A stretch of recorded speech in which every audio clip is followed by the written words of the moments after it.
In the vast, sun-baked plains of Wyoming Territory during the autumn of 1877, the Lazy J Ranch sprawled like a living entity, its fences stretching endlessly under a sky that seemed to touch the earth at every horizon. The air was thick with the scent of sagebrush and the distant lowing of cattle, a symphony of the Wild West that Caleb Thornton had known all his life. At 36, Caleb was the epitome of a frontiersman, tall and broad-shouldered, with a frame honed by years of hard labor, his skin tanned to leather by the relentless sun, and a stubble beard that framed a face etched with lines of quiet determination. His eyes, a deep hazel, held the weight of loss. His wife, Abigail, had passed 5 years earlier during a brutal winter storm, her fever claiming her despite his desperate rides to town for medicine. Left with their daughter, Emma, now a spirited 16-year-old with her mother's fiery hair and his stubborn resolve, Caleb had poured his soul into the ranch. He taught Emma to ride like the wind, to mend fences with wire and grit, and to shoot a rifle straight, but he rarely spoke of the emptiness that lingered in his heart, a void filled only by the rhythm of ranch life. That particular afternoon, as the sun cast long shadows across the golden grasslands, a new figure arrived at the Lazy J's gate. Lila Harper, 28, rode in on a weary bay gelding named Rusty, her auburn hair tied back in a practical braid, her dress faded but clean, and her boots caked with the dust of 100 miles from Kansas. She carried a small saddlebag of belongings and a look of quiet defiance in her blue eyes, eyes that had seen too much cruelty for one so young. Lila had fled an abusive marriage to a gambler named Elias, who had left her with bruises and broken promises. With no family left, she'd heard of ranches hiring hands regardless of gender, and the Lazy J's reputation for fair pay drew her west. Caleb met her at the corral, his hat tipped low against the glare, sizing her up as she dismounted with practiced ease. "You the one answerin' the ad?" he asked, his voice a deep rumble like distant thunder. Lila nodded, meeting his gaze steadily. "I am. I can rope, ride, and work as hard as any man." To prove it, Caleb handed her a lasso and pointed to a skittish yearling in the pen. Lila coiled the rope, mounted Rusty, and within minutes had the calf secured, her movements fluid and precise.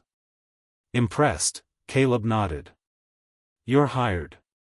Bunkhouse is that way. Pays fair, works hard." The other hands, rough men like grizzled old Hank and young buck Tommy, whispered among themselves, unused to a woman in their midst, but Caleb's stern look silenced them. Emma, watching from the porch, smiled. She saw in Lila a kindred spirit, someone strong like. Lila settled in quickly, rising before dawn to saddle up and join the drives. She mended fences under the blazing sun, her hands blistering at first but toughening with time, and helped with branding, her calm voice soothing the calves even as the iron sizzled. Emma took to her immediately, riding alongside during chores and peppering her with questions about life back east. "Did you ever see a big city?" Emma asked one day as they repaired a water trough. Lila chuckled, wiping sweat from her brow. "Once, in St. Louis. All noise and crowds. Prefer the open sky." Caleb observed from afar, noting how Lila's presence brought a spark to the ranch, how Emma laughed more, how the hands respected her grit after she outrode Tommy in a friendly race. But he kept his distance, his heart still armored against the pain of loss. One crisp evening, as thunderheads gathered in the west like an omen, Caleb and Lila were tasked with breaking a young stallion named Thunder, a black-coated colt with fire in his eyes and a spirit unbroken. The horse had been wild-caught from the Mustang herds, and his bucking had thrown 2 hands already. Lila volunteered, her confidence steady. "I've handled worse," she said, swinging into the saddle. Thunder reared immediately, his hooves pawing the air, and Lila gripped the reins, her body moving with his twists. But the colt bolted toward the corral fence, his pace frantic, the ground blurring beneath. "Be gentle, it's too fast." Lila called out, her voice tight with effort, not fear, as she fought to rein him in without breaking his spirit. Caleb, watching from the fence with a lasso ready, hesitated.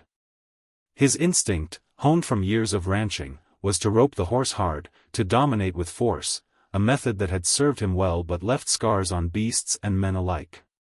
But something in Lila's plea pierced him, the vulnerability beneath her strength, the plea for mercy in a world that offered none. He dropped the lasso, vaulting the fence instead, and approached slowly, his hands raised, palms out, his voice low and soothing. "Easy, boy, whoa now, easy." Thunder slowed, snorting and tossing his head, but Lila's gentle pressure on the reins, combined with Caleb's calm presence, brought him to a halt. She dismounted, her legs shaky but her eyes locked on Caleb with a mix of relief and gratitude.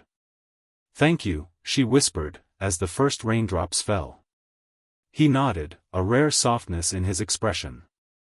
"Force ain't always the way. Sometimes gentleness wins the day." The moment hung between them, warmed her heart in a way she hadn't felt since her early days of marriage, before Elias's darkness overshadowed everything. The incident marked a shift.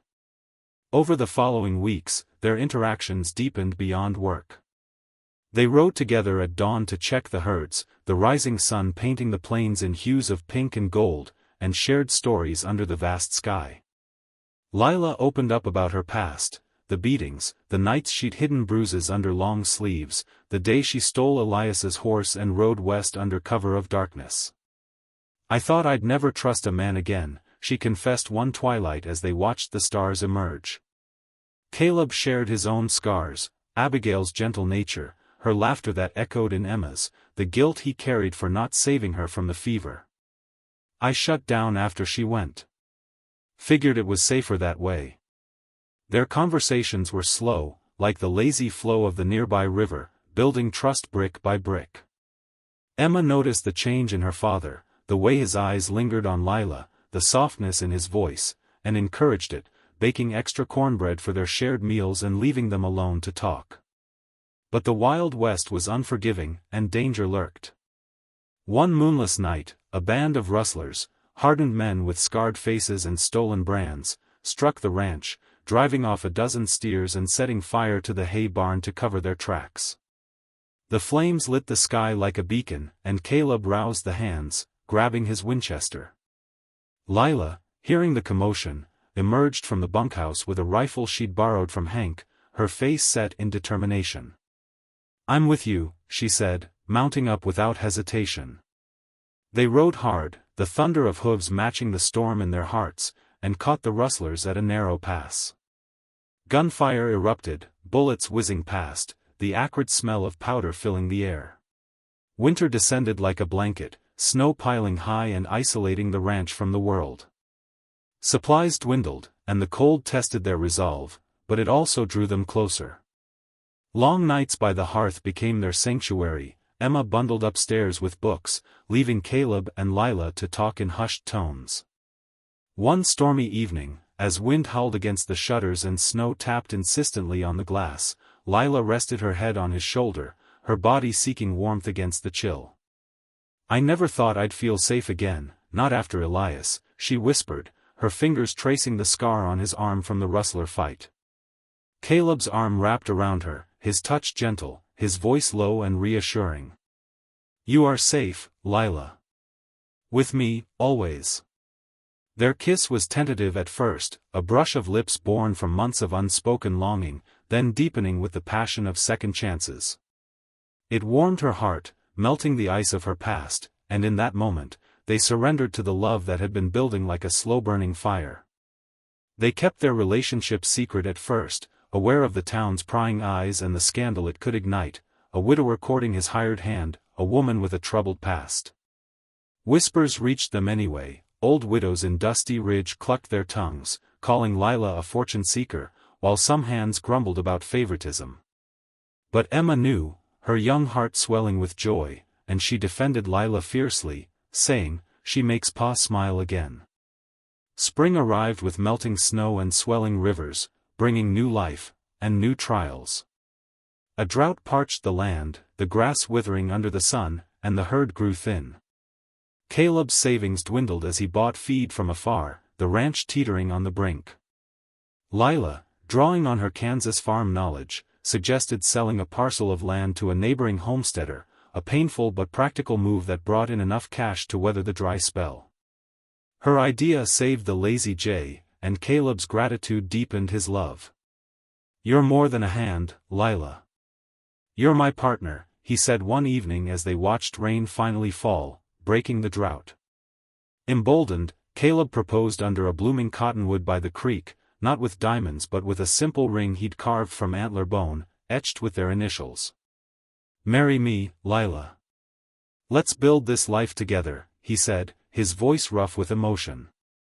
She accepted, tears streaming down her face, and they planned a quiet wedding, inviting only the Hands and Emma. But before the day arrived, trouble struck again. Elias, Lila's ex-husband, had tracked her down, fueled by rage and liquor, arriving with a posse of drifters he'd hired. "She's mine," he bellowed, storming the ranch with guns drawn. Caleb confronted him in the yard, rifle ready, the Hands flanking him. "She's free of you, Elias. Leave or face the consequences." A shootout ensued, bullets splintering wood, horses whinnying in panic. Lila, from the house, fired a warning shot, but Elias charged, his hatred blinding him. Caleb tackled him, the two rolling in the dirt, fists flying until Caleb subdued him with a punch that echoed like thunder. The posse fled, and Elias was bound and handed to the sheriff, who'd arrived alerted by a Hands ride to town. The wedding proceeded the next week, Lila in a dress sewn by Emma from calico fabric, Caleb in his best shirt, the creek babbling as their witness. Vows were spoken under the open sky, promising gentleness in a harsh world, and the Hands cheered, toasting with cider. Their union brought prosperity, the ranch expanded, a new barn built, and Lila bore a son, Jacob, whose cries filled the house with joy.